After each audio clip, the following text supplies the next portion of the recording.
سلااوتان لەبێ بەڕێزان لە ڕووماڵێکی تایبەتدا لەگەڵتان دەبین بۆ گواستنەوەی زانیاری زیاتر لەسەر ئەو ڕووداوانەی کە لە نێوان سوپای عێراق و ڕێکخراوی دەوڵەتی ئیسلامی عێراق و شام ڕوودەدات. دەمانەوێت زانیاری زیاترتان پێ بگەێنین لە ڕێگەی پەیامنێران و چاودێرانی سیاسیەوە.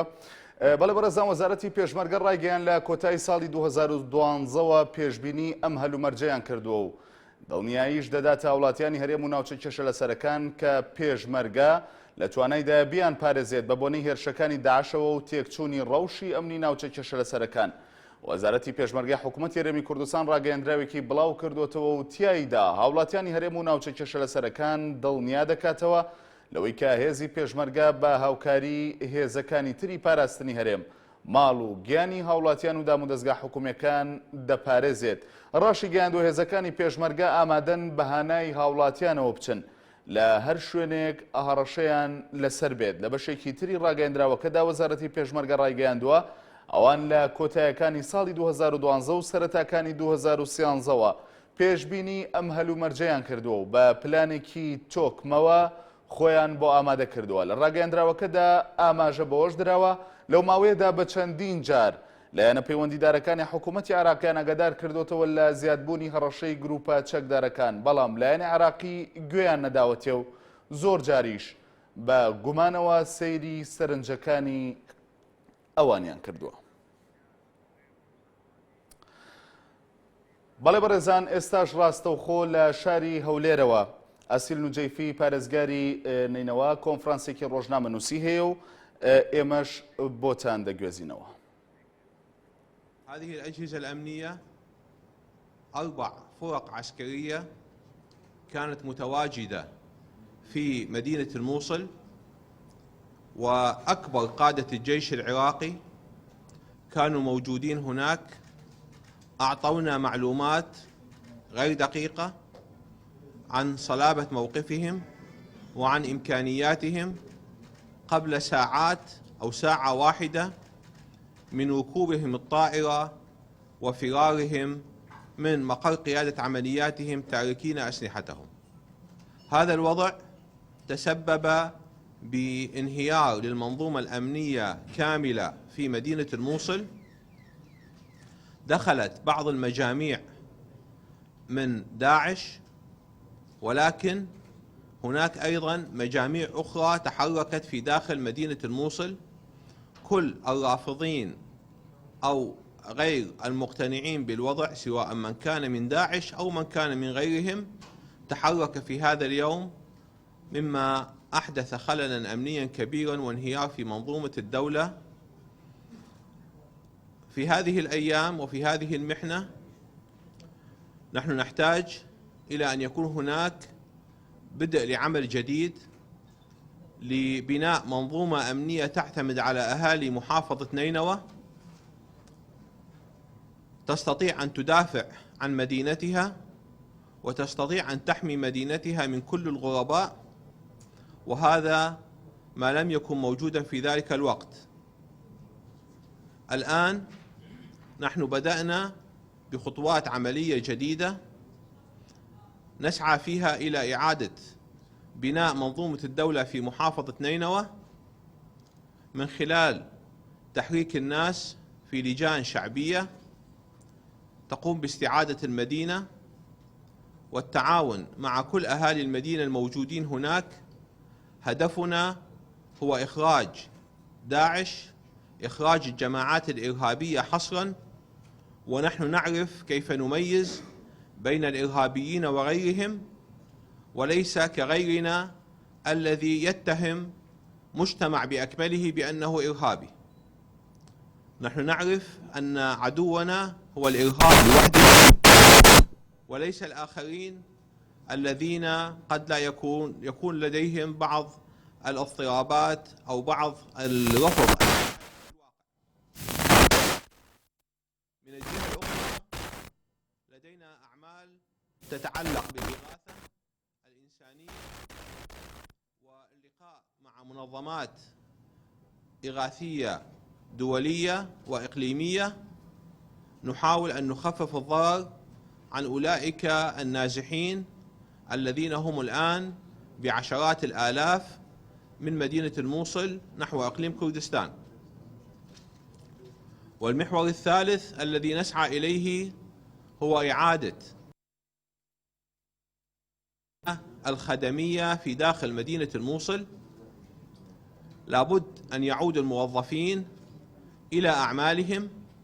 سيكون لنا مقر إدارة خارج مدينة الموصل وندير هذه الأعمال، ولكن الخدمات الضرورية للمواطنين من ماء، كهرباء، خدمات صحية لابد أن تتوفر بالحد الذي نستطيع توفيره في داخل مدينة الموصل.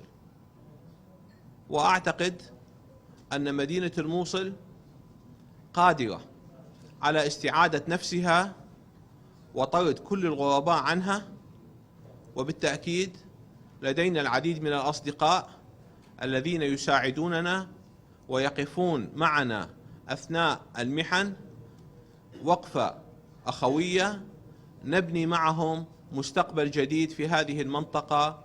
وقد نرى من هذا الحدث الجلل الذي أصاب محافظة نينوى قد نرى من بعده خيرا نتفائل به. إذا أكو أسئلة. نعم.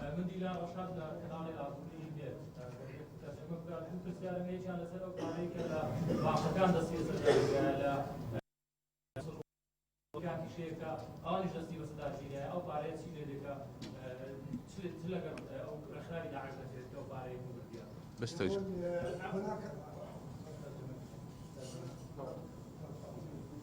يقول هناك مبالغ في البنوك في محافظة نينوى وقد استند عليه مواد داعش. ماذا سيكون مصير هذه المبالغ؟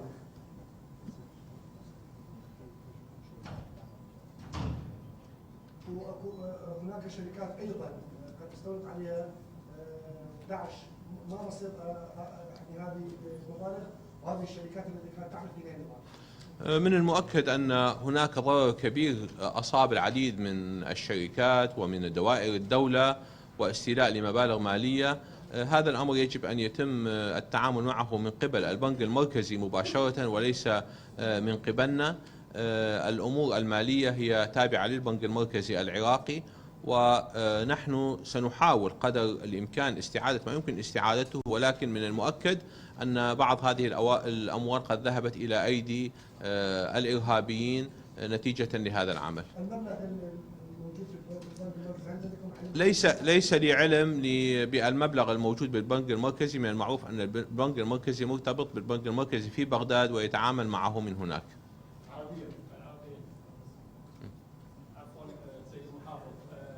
هنالك لوم من الجانبين من قبلكم وايضا من قبل بغداد.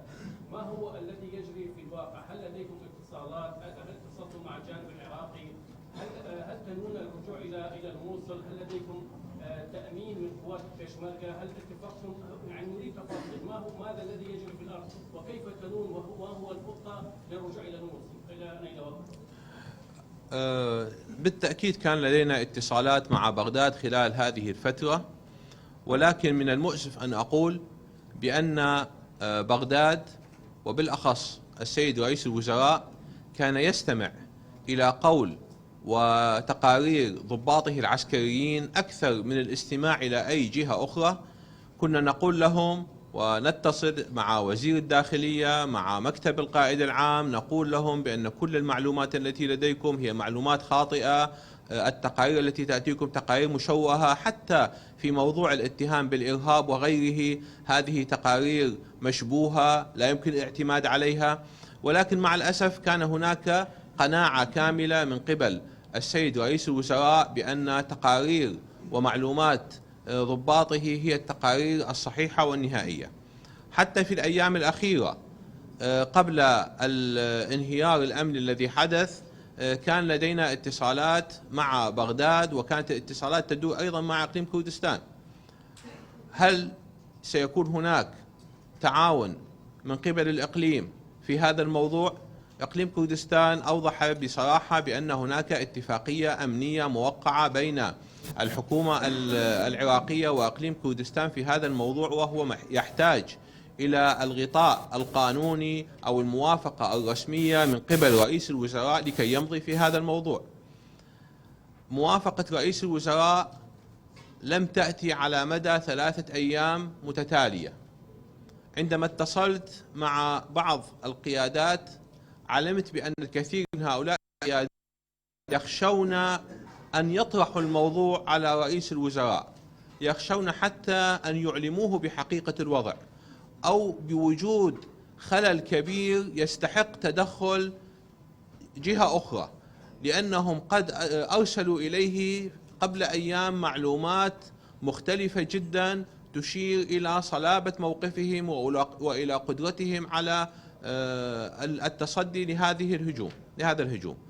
هذا الكلام بقي حتى الساعة 1 من ليلة الانهيار، يعني بعد أن انهار الجانب الأيمن بالكامل وبدأوا بالتقدم إلى الجانب الأيسر، وبعد أن فر القادة من قادة العمليات ب4 ساعات، في ذلك الوقت اتصلوا من بغداد وقالوا بأننا ذكرنا للسيد رئيس الوزراء وهو موافق على التدخل. وفي هذه الفترة أيضا طلب الإقليم أن يكون الاتصال مباشر من رئيس الوزراء معهم. لم يحدث هذا الاتصال المباشر، كان هناك نوع من المكابرة في الموضوع، لأن هناك مواقف سابقة قد بنيت على خطأ، ومع الأسف كانت النتيجة كما نراها.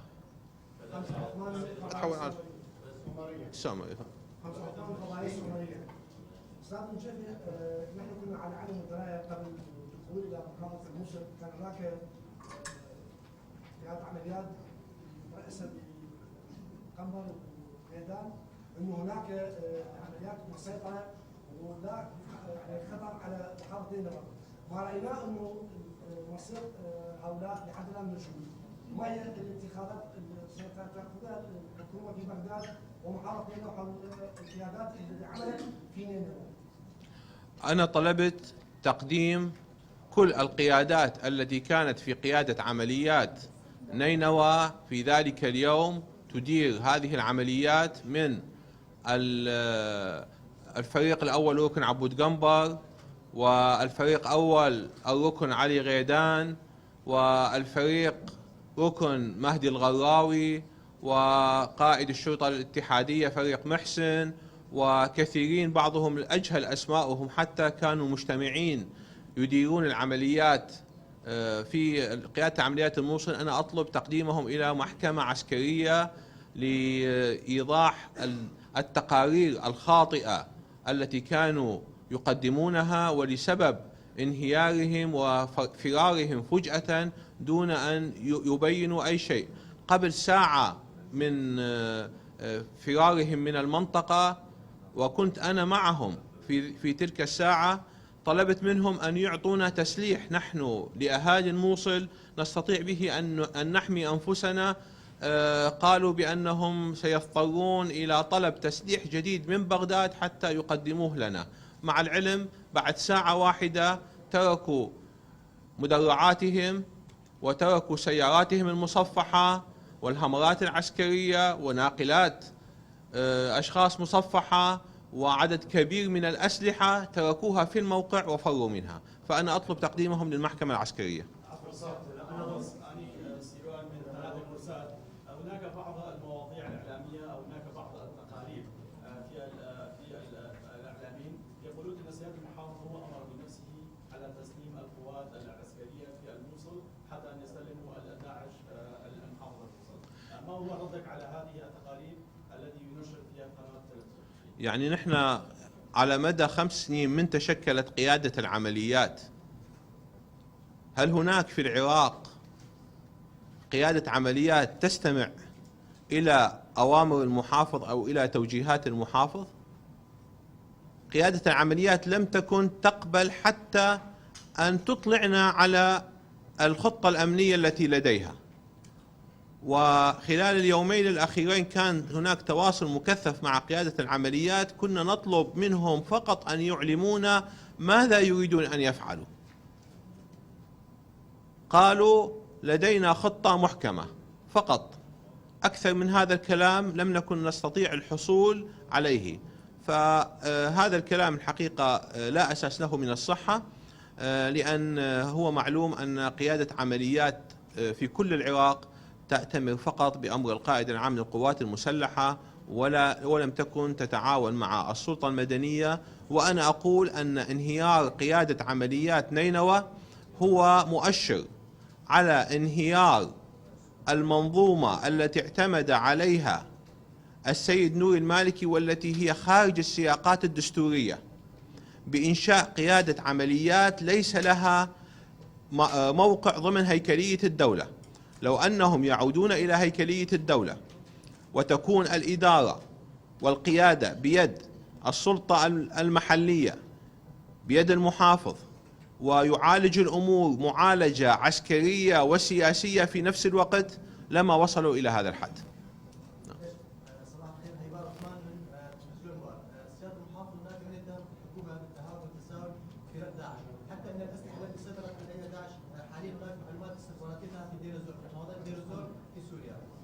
الشق الثاني، اين هي الحكومة العراقية من دعم النازحين الموصل في كردستان؟ اين هم من الغذاء والدواء والماء والخيام وتامين المستلزمات الاساسية؟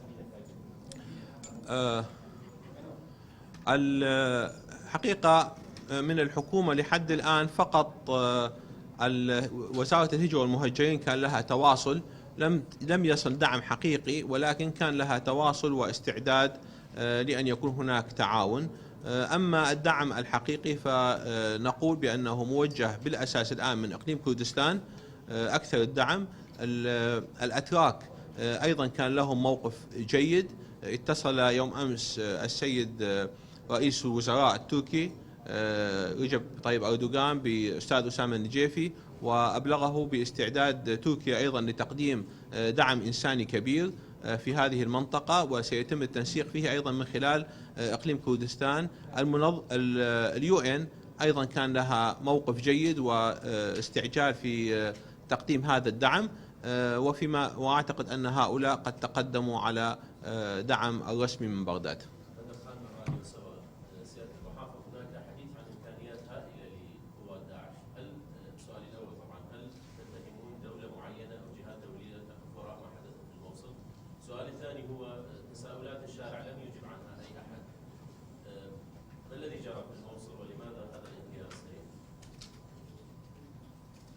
السريع؟ الحقيقة موضوع إمكانيات داعش الهائلة بالتأكيد يجب أن تكون هناك جهة منظمة ترعى هذا الاهتمام، أو على الأقل تسهل له وتدعمه. لا أستطيع الآن أن أحدد ما أي دولة تدعم داعش. هذه قضايا قد ندخل فيها إلى مفاهيم نظرية المؤامرة من عدمها، ولكن نحن نتعامل مع حالة موجودة. أريد أن أشير بأن ما يهول أحيانا من إمكانيات داعش هو أكثر من الحقيقة، لأن داعش وكل الجماعات الإرهابية تعتمد في حربها على إرهاب الناس منها، تعتمد على إخافة الناس منها، وبالتالي هناك منظومة إعلامية جيدة تستطيع أن ترهب الناس، وأساليب تستطيع أن تنشر الرعب بين الناس أكثر من فعلها الحقيقي. ما حدث في الموصل وأنا واثق منه أن قوات داعش الموجودة ليست هي كل الذي سيطر على الموصل. هناك مجموعة واحدة تحركت من داعش، ولكن تحرك معها عدد كبير من المجاميع الصغيرة التي كانت موجودة في داخل مدينة الموصل، والتي هي ليس لها ارتباط تنسيقي مع داعش، وإنما تتحرك من تلقاء نفسها أحيانا نتيجة إما لأطماع شخصية أو أحيانا لأنها رافضة لوضع سياسي موجود. فبالتالي لا نتصور أو لا ندخل إلى نفس المدخل الذي تستخدمه الجماعات الإرهابية في تضخيم حجم الإرهاب وجعله سدا كبيرا لا نستطيع مقاومته. نحن نستطيع مقاومة الإرهاب بسهولة إذا اعتمدنا على شعبنا، إذا كسبنا شعبنا. أما من يريد أن يحارب الإرهاب وهو خاسر لشعبه فإنه يدفع الشعب كله للبقاء بعيد، منزوي. لا أقول يكون مع الإرهاب، ولكن منزوي، ويكون الإرهاب هو الأقوى.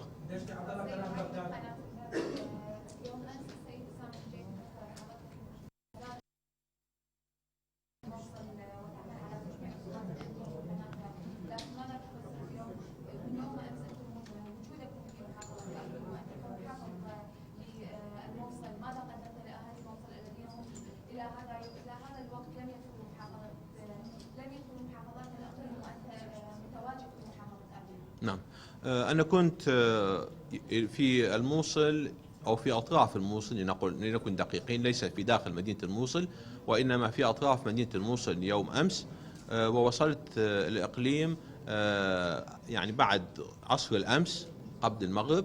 وصلت إلى إقليم كردستان، كان لي لقاءات، التقيت أيضا مع السيد أسامة النجيفي الذي جاء من بغداد حتى ألتقي به هنا، وصباح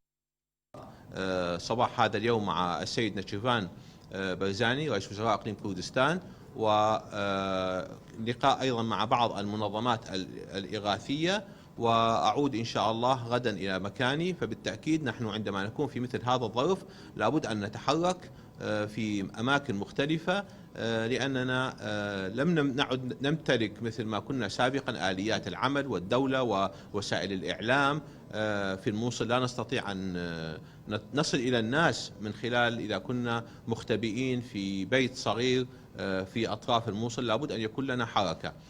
فأيضا مجلس محافظة نينوى اجتمع يوم أمس في تركيف، وكان هناك لجنة مشكلة لإغاثة، لجنة مشكلة برئاسة السيد نائب محافظ نينوى، وهو يقوم بعمله ويتواصل ببعض المنظمات من خلال الدهوك أيضا. فالآن لدينا أكثر من جهة تعمل، تعاون مجلس المحافظة والمحافظة، نائبي المحافظ كلهم متواجدين في أطراف مدينة الموصل في داخل محافظة نينوى، وأنا أيضا إن شاء الله يوم غد أكون هناك.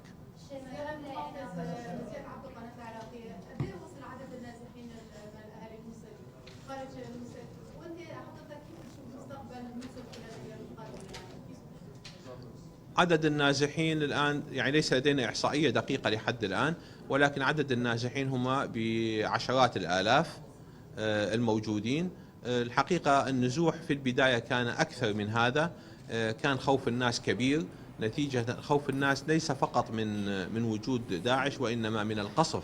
ترسي خلق تنها لداعش نبولكو تومباران كردنبو، لأن في اليوم الأول للروجية داعش أول دخولهم كاتك داخلي منطقة فيها مشروع ماء شو ناوتشيك بروجيشي آويلة يسقي أو يروي الجانب الأيمن من مدينة الموصل بالماء، يعني يروي حوالي كبشي تشابي روشلاتي موصل بشي تشابي موصل آويات. وقف مشروع الماء فأصبح نقص كبير في الماء، وأيضا تم تحطيم عدد من أبراج الكهرباء. فنزوح الناس لم يكن فقط بسبب الكهرباء، الخوف من القصف، بوي خلق أو كهرباء ما وترسيش إلى بومباران هبو بوي شو كان بتجهش. بدأت تخف نسبة النزوح، خصوصا أننا بدأنا الآن ندعو دوائر الدولة الخدمية إلى العودة إلى أعمالها لمصل كمبوتوا ودعوة دعم دزجا كان جاي بقرنوا السر شو كان يخوانوا بروجي أو دس بيبكنوا وكهرباء بخلق دابي النزوح بدأ يخف الآن خلال هذه الأيام. خلاتني خلق يسا كمبوتو.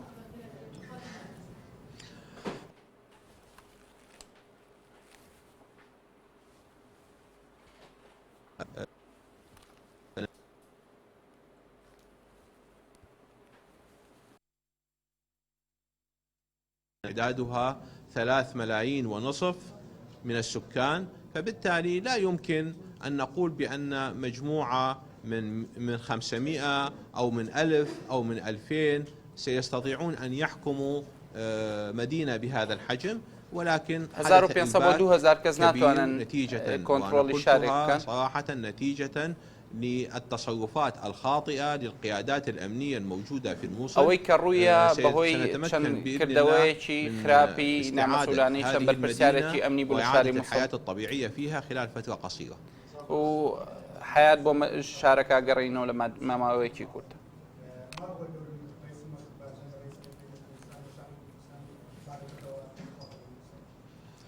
يعني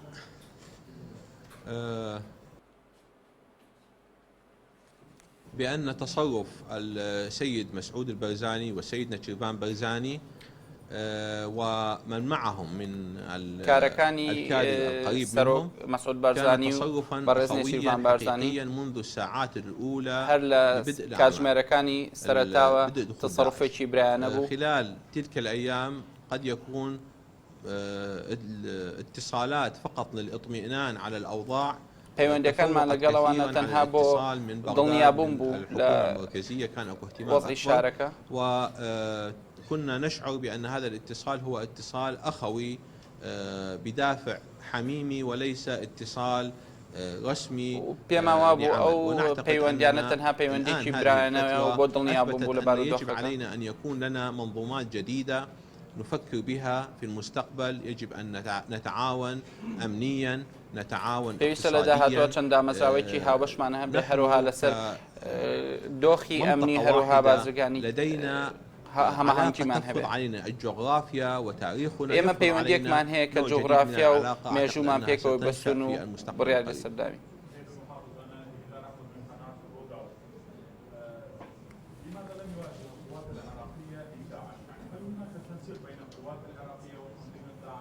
ئەرێ ئایا هیچ پەیوەندیەکەی لە نێوان داعش و قواتی عێراقیە؟ بۆچی قواتی عێراقی ڕوبەڕووی هێزەکانی داعش نەبوونەتەوە؟ داعش لەکوێوە هاتووە؟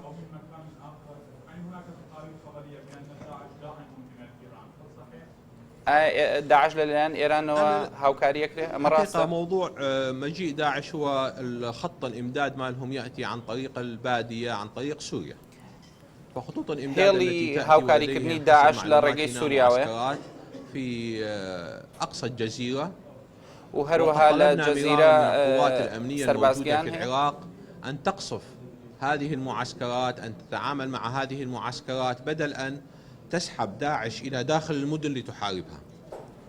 دەبواە هێزەکانی عێراقی بردومانی و سەربازگیان کرا لە برێوەی کە داعش ڕاکێشن ناو عێراق و شەڕیان لەگەڵ. المؤشرات التي لدينا هي أن هناك نوع من التعاون والتنسيق بينها وبين النظام السوري في سوريا.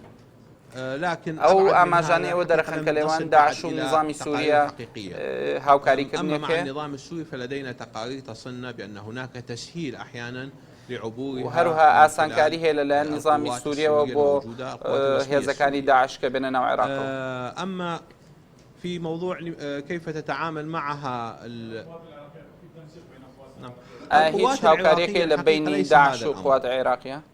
مشكلتنا في التعامل مع الإرهاب أننا أو بغداد والحكومة المركزية عندما أسست منظومة لحرب الإرهاب لم تعتمد على حرب إرهاب واتباع لقضية في حرب الإرهاب، وإنما اعتمدت على دامزران تعتمد على دامزراوەکان زۆر تۆکمەنە بۆ هەروەها پشتیان بەس بە سەحوە و چەند شتێکی تر بۆ ڕوبەڕوونی ئیرهاب. عندما كانوا يتعاملون مع الإرهاب نحن نعتقد إذا كنا نريد أن نحارب الإرهاب يجب أن تكون لنا قضية، والقضية في تقديرنا يجب أن تنبع من شخصيتنا، أو قضية بلناخي خومان ولا كساتي خومان وهالقلة من هويتنا كساتي عراقي ما ولا كساتي سني ما لأننا كذلك.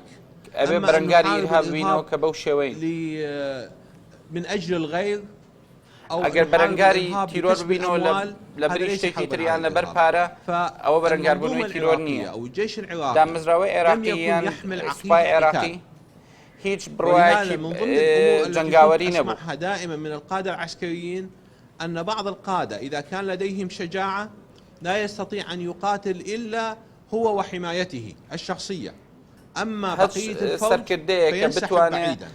شربكا وتوانای هەبێ و تەنها بەرگری لە خۆیەکە بەڵکو باقیاتی فەوجەکە پاشەکشە دەکەن. مساعدة البيشمركة كما أسلفت يجب أن تكون ضمن منظومة الدولة الاتفاقية الأمنية الموقعة بين الكردستان والحكومة المركزية. لابد أن تكون ضمن هذا الإطار، وإقليم كردستان أيضا يحتاج إلى هذا الإطار. وحكومة هرمي كردستانش پێویستی بۆ چوارچێوە هەیە. نعم.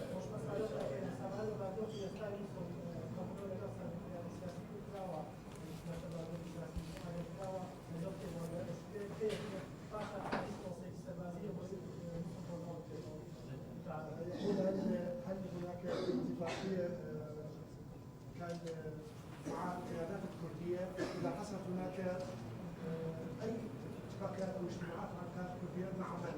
وإذا لم يكن هناك اجتماعات متى سيكون هذه الاجتماعات مع القيادات الكردية؟ وهناك سيكون تدخل من القوات الكردية إلى الموصل؟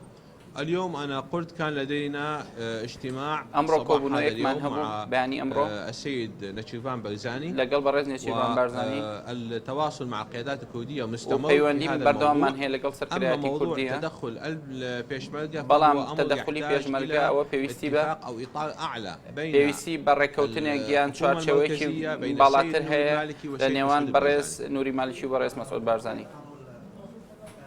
الانهيار السريع اللي تم ما هو اشياء في جهات ثانيه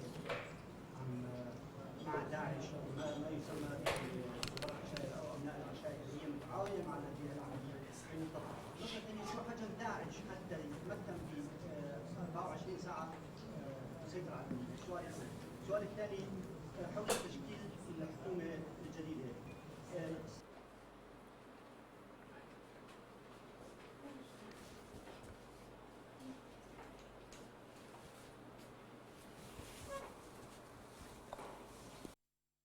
أول حقيقة نحن أنا ذكرت أن داعش ليست بهذه القوة، من وەکو پێشتریش ئاماژەمە داعش بەو هێزە گەورەیە نییە بەڵام ڕووخانی منظومەی ئەمنی لە كل موسڵ الجماعات التي هي رافضة للوضع، كانت رافضة لسياسة المالكي، كانت رافضة بەڵام هەموو لوجود گروپانی الجيش، کە كلها تحركت.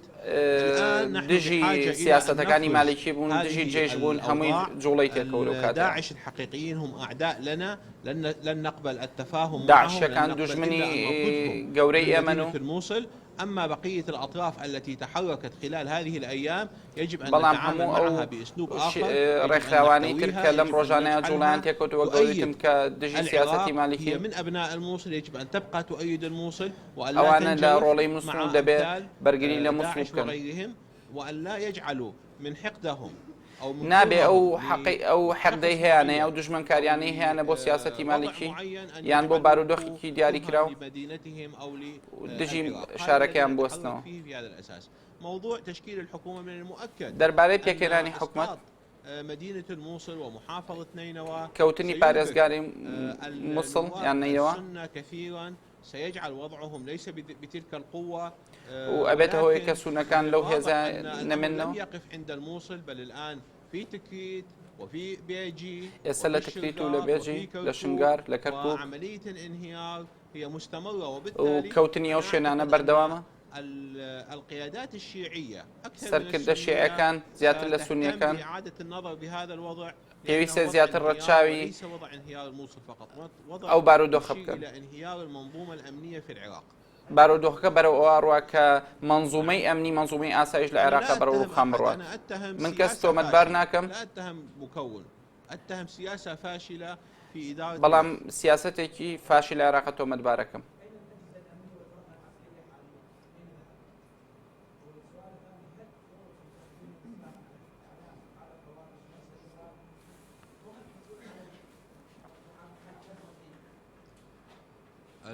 القادة العسكريين والجيش سەرکردە سەربازەکان و سوپا بەهەڵم بوون، ذهب إلى مكانه هەرێکەوت چوو بۆ شوێنی خۆی و لم يعد هناك. چەکەکەی بەجێهێشتووە کەسیان لەوێ نەماون.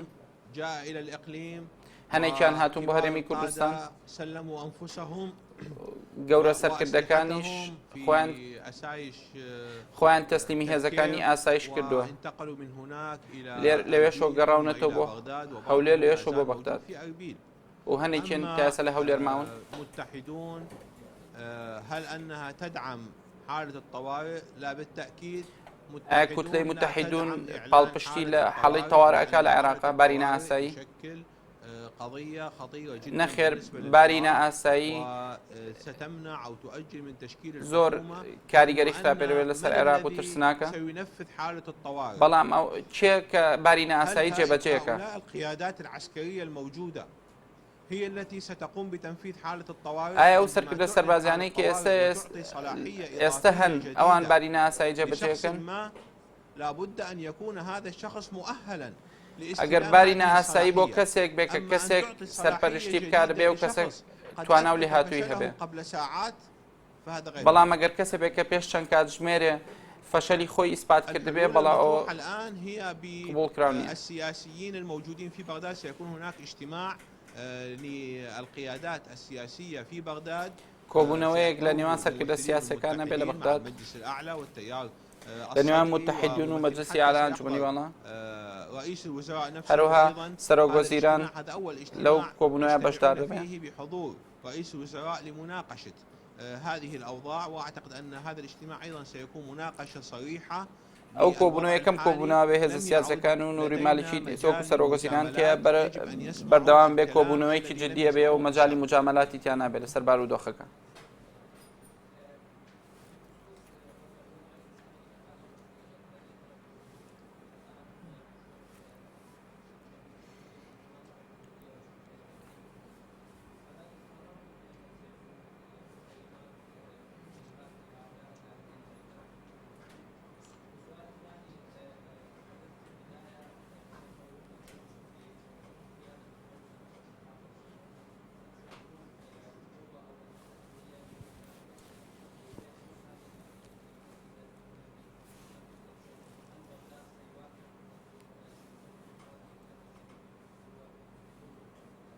لا بالتأكيد نحن سنشكل لجان شعبية ولم نعد نحتاج أن نلجأ إلى بغداد في هذا الأمر.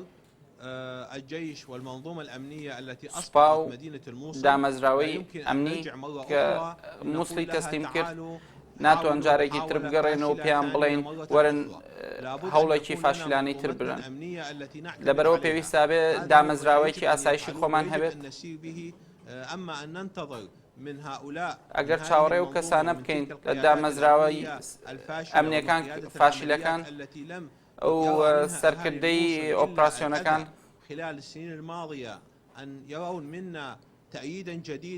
ئەگەر بیانەوێت دیسان ئێمە تەئیدیان بکەینەوە ئەو مستحیلە.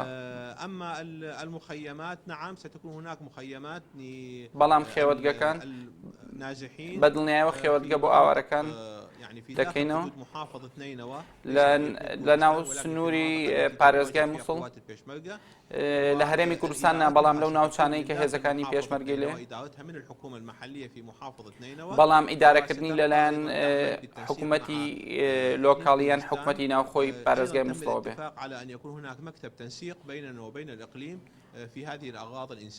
ئەو بڕیارمان ناوە کە مەکتەبێکی هاوبەش هەبێت لە نێوان هەرێمی کوردستان و ئێمەیە بۆ ئەو کارە مرۆیانە.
نعم. بالنسبة إلى من هناك وهل هي فقط داعش أو أن مثل ما تذكر عزة الدوري أو غيره، حقيقة أنا ذكرت الوضع ليس داعش أو كتنها داعش نية ترفض أو تقاطع همو أو رخوانية كجاتي حكومتي أكر الوضع السياسي مقاطعي كبروسي سياسي كالعراق لما ويا لم تشان روجيا دۆخێکی وارەخساوە کە ئەو ڕێکخراوانش جموجۆڵیان تێکەوتووە متعددة ولكن ليست منظومة واحدة. يعني نحن لا نعتقد أن هناك منظومة واحدة هي التي تسيطر على الوضع. ئێمە پێمان وایە تەنها دامەزراوەیەک یان ڕێکخراوەیەک نییە کە کۆنتترۆلی وەساکەی کردو لە شاری مووسڵ، بەڵکو تەنها چەند گروپێکن چەند ڕێکخراوێکن، یەکێک لەوانە داعشە کە هەر کەسیان ئەڵێن ئێمە سەرکردایەتی بارودۆخەکەکەین. نعم نحن شكلنا بەڵام دەربارەی کەمپی ئاوارەکان يرأسها السيد نائب المحافظ النائب الثاني لیژنەیەکمان دروست کردووە کە جەگری سەرۆکی پارێزگاری ناینەوە سەرپەرشتیەکرێ ودهوك يتنقل في هذه المنطقة و هاتوچۆکە لە نێوان دهۆک و ناوچەی خێمەی ئاوارەکانی لێ هم اتفقوا على بناء مخيمين في منطقة دهوك ڕێکەوتون لەسەرەوەی کە دوو کەمپی ئاوارە لە ناوچەی دهۆک دروستکەن بين الموصل وأربيل و هەروەها لە نێوان سنووری مووسڵ و هەولێر اتفاق من قبل هذه اللجنة المشكلة مع إقليم كردستان حول هذا. و ئەو ڕێکەوتنیشێ لە نێوان ئەو لیژنێ و هەرێمی کوردستاندا. كان هناك تواصل مع الموقف الأمريكي، الموقف الأمريكي كالعادة موقفی ئەمریکی وەک هەموو کاتێک في البداية مهتما ذلك لە سەرەتایە زۆر گرنگی بە بارودۆخی مووسڵ نادا. خطأ التقارير التي تصله ئەمەش بەهۆی ئەو هەڵە لەو راپۆرتانی کە پیانەگەشت سەبارەت بە بارودۆخی مووسڵ. كان لدينا لقاء مع چاوپێکەوتنێکمان هەبوو لەگەڵ سیاسەکانی ئەمریکا کاتێک کە پرۆسەکانی سەربازەکان لە مووسڵ دەستی پێکرد و داعش هاتەوێ لەگەڵ چەند سیاسێکی ئەمریکا کۆبوونەوەمان کرد و بەرپرسەرەکان داوامان کرد کە تەدەخولێکی بەپەلە بکەن. عدم مبالاة، عدم اهتمام، لابد أن يعلموا بغداد وأن يتحدثوا مع بغداد. دەبێ قسە لەگەڵ پێماوتن دەبێ قسە لەگەڵ بەغدادا بکەن کە شێوازێکی هەڵەیان هەیە لە جیاتیکردنی تیرۆر لە شەڕی تیرۆر. بەداخەوە بڕوایان ئەمریکەکان بڕوایان وا بوو ما يفعله السيد نور المالكي وبأن هذا هو الأسلوب الأمثل پیان وا بووکە و شێوازەی مالکی گرتوێتە بەر بۆ جیاتیری هاب شێوازێکی نمونەیە. سيكون هناك وضع جديد للأمريكان.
المشكلة عندما ينهار شيء الداخلية كانت تتبع قيادة العمليات. شتێک ڕوخێت الداخلية تەنان وەزارەتی ناوخۆش تدار من داخل قيادة العمليات ليست من الشرطة، رغم لەلایەن شورتەوە ئیدارە ناکرا بەڵکو لەلایەن بەرپرسی پرۆسە سەربازیەکانەوە كل المنظومة الأمنية بەڕێوە دەبرا. كانت تتبع إلى قيادة عمليات. هەموو ڕێکخراو ئەمنیەکانیان هەموو دەستگا ئەمنیەکان لەلایەن بەرپرسی پرۆسە سەربازەکانەوە بەڕێوە دەبرا.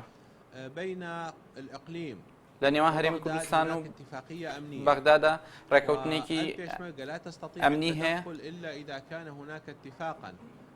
پێشمەرگە بە هیچ شێوەیەک ناتوانێت دەست وەربرداتە بارودۆخەکەوە ئەگەر ڕێکەوتنێک نەبێت لە نێوان بەڕێز نووری مالیکی و بەڕێز مەسعود بەرزانی. ئەمە بەشێکە لە ڕێکەوتنی ئەمنی نێوان هەرێم و بەغدا. كيف يمكن لقوات البيشمركة أن تدخل وهناك قوات عراقية موجودة في داخل الأرض؟ چۆن هێزەکانی پێشمەرگە ئەتوانن داخڵ بن لە کاتێکە هێزی عێراقی لێ لەبەرەوە پێویستە تەنسیقێک لە نێوان هەردوو لای هەبێ. لەبەرەم هۆیش قسەمان کرد لەگەڵ بەغدا پێمان وتن بڕیا لە دەسەڵاتیەوەیە و بڕیا لە دەستی ئێمە نییە.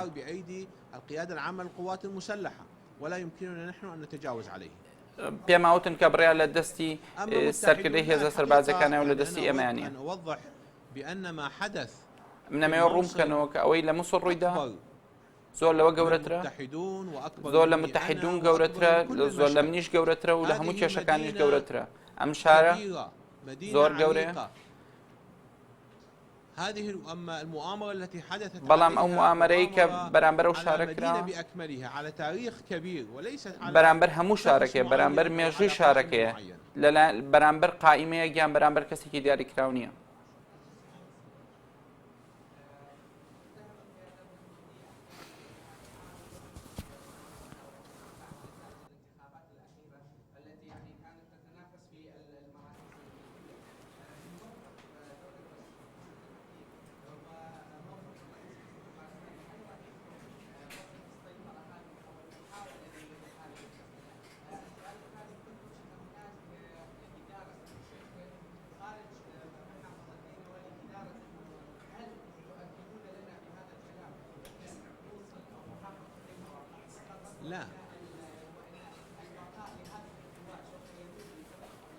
لا أنا قلت من لم أقل الإدارة من خارج محافظة نينوى، أنا قلت أن الإدارة في داخل محافظة نينوى نمود كإدارة محافظة للدروي نينوى بريوبري بلكو وتم لنا وشاري موصلوي، وإنما نحن من أطراف يعني ستتشكل هذه الإدارة على بعد 5 كيلومترات من مدينة الموصل. إدارەیەک پێگەهێنرێ لە ناو سنووری پارێزگای مووسڵ تەنها 5 کیلومتر لە ناو شاری مووسڵەوە دوورە، من نەموو لە دەرەوەی مووسڵەوە بەڕێوە دەبرێ. يهتم بها من يفكر بنظرية المؤامرة أكثر من الواقع. يعني أنا لي قناعة من بروام وایە عقلاء من السياسيين يفكرون كيف يحتوون شعوبهم وكيف يمكن أن ينشئوا وضعا ئەبێ سیاسەکان بە شێوازێک بیرکەنەوە کە چۆن احترامی هاوڵاتیان دەکانن هنا ويتنقل هناك، هذا لا يستطيع أن يستقر بشعبه. أنا واثق أن قيادات من بروام وایە لديها حكمة كبيرة بأن الأوضاع التي يجب أن ينشئونها هي أوضاع مستقرة. نحن نريد أن ننشئ بداية لحياة مستقرة بين الطرفين، ولا يمكن لهذه الحياة التي نريد أن ننشئها وتكون مستقرة أن تكون مضطربة. يعني لا يمكن اليوم لو توسع الأكراد في منطقة عربية وفيها عرب يسكنون، هؤلاء العرب سيشكلون إزعاج كبير بالنسبة إلى القيادات الكردية إذا كان هذا توسع غير مقبول، ونفس الشيء بالنسبة للعرب إذا توسعوا في منطقة كردية أو قاموا بالاعتداء أو مثل ما حدث في سياساتنا السابقة من تهجير من هذا الطرف ومن ذاك الطرف. نحن يجب أن نتعظ من كل تاريخنا، يجب أن نتعظ بأننا نحتاج إلى حالة استقرار بأوضاعنا، يجب أن نغلب حالة التعايش على حالة الصراع. فأنا أعتقد أن القيادات الكردية قادرة على من پێم وایە سەرکردە کوردەکان نەتوانن کە کارێ بکەن کە پێکەوەژیانەوە هاوڵاتیانی عەربی هاوڵاتیانی کوردیا هەبێت.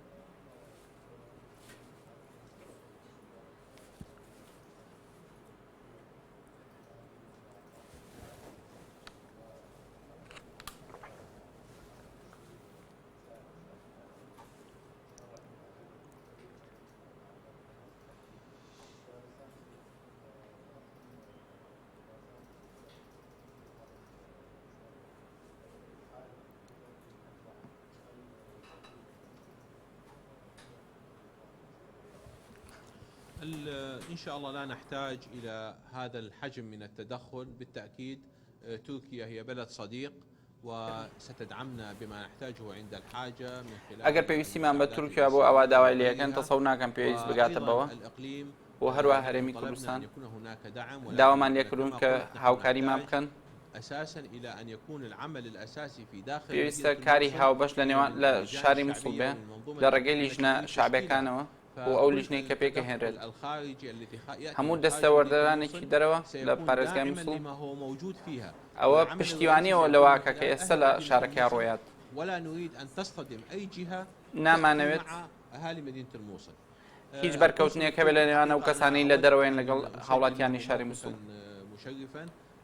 الرجل بقى هناك ومتواصل ووضعه جيد ولم يشأ الانسحاب من هناك، فلديه موقف جيد لأنه الحقيقة شاهد أنه منطقته بقيت محمية، وأيضا من دخل إلى المدينة لم يشأ بالقنصليات، بل حتى وضعوا في بعض المناطق قاموا بحماية الدور من الاعتداء. كان هناك لە هەندێک شوێنیش ماڵەکانیان پاراستووە لە ئەوەی کە هەڵبدرێتە سەریان موضوع سواق الشاحنة سربار. حقيقة لم يصلني معلومة عنها لحد الآن. دەربارەی شۆفێری تەنکەرەکان تا ئێستا هیچ زانیاریێکم بەدەست القنصلية نەگەیشتووە. التركية هناك قوات يعني حماية داخلية في داخل القنصلية التركية. لە قونسڵۆی تورکی لە مسڵ پارێزگاری خۆی هەیەواتە ئاسایشی خۆی هەیە و لە دەرەوەش هیچ هێرش نەکراوەتە سەریان و هاوڵاتیانی ناوچەکەش هاوکارن لەگەڵیان. كان هناك إمكانية لو أنهم طلبوا الحماية أو ئەگەر داوای هاوکاریان نەشدەیان کردە حقيقة فوج من البيشمركة كان متواجد في فەوجێکی هێزی پێشمەرگە فرع 14 ئامادە بوو لە لەقی چواردە بإنقاذ من يحتاج إلى الإنقاذ سواء دەیانتوانی کە هاوکاری و کەسانە بکەن کە وەزعیان خراپە و داوای هاوکاریەکەن لكني قلت أنا الحمد لله لا أحتاج شيء. و منیش وتم سپاس بەخوا کە پێویستیان بەیشتم.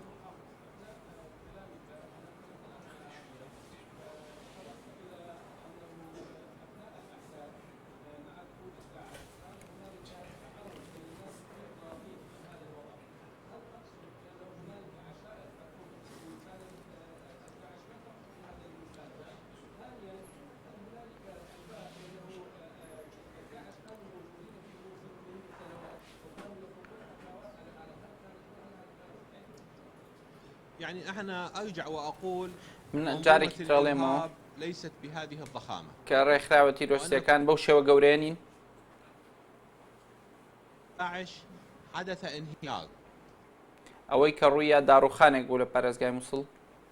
ليس بالضرورة أن من تحرك في الداخل لديه ارتباط بداعش.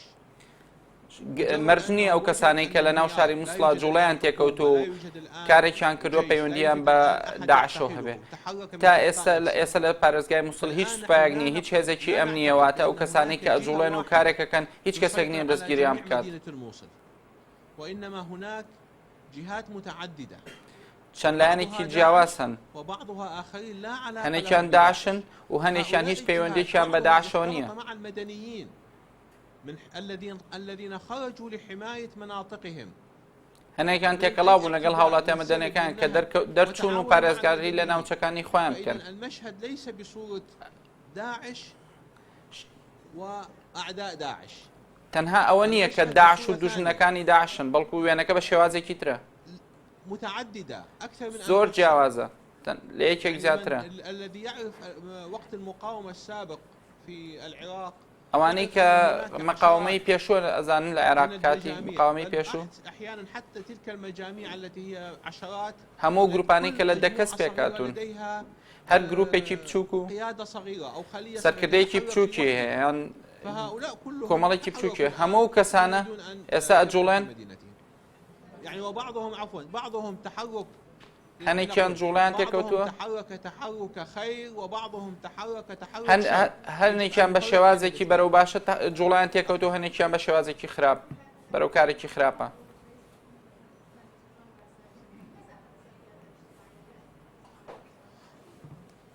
الاجتماع نتج عن أنه سيكون هناك مكتب تنسيق مشترك خصوصا مەکتەبێکی هاوبەشە بێ بە تایبەتی لە کارمبرۆیەکان هاوکارەکان سيكون هناك تواصل ما بين الاثنين. السيد نەچیروان بەرزانی أبدى استعداده پەیوەندێکی هاوبەشە بێ هەروەها بەڕێز نەچیروان بەرزانی هاوکاری خۆی بۆ پارێزگاری مووسڵ ڕاگەیاندووە. كما قلت لا يستطيعون هم البت بها إلا من خلال الحكومة المركزية. ئەوان ناتوان هیچ دەسوەردانێک بکەن یان داخڵ بن ئەگەر هیچ لە چوارچەوەی و ڕێکەوتنە ئەمنیانە بێ کە لە نێوان بەغدا و هەرێمی کوردستانە هەیە. فيما يتعلق بالقضية الأمنية. شكرا جزيلا. زۆر سپاس.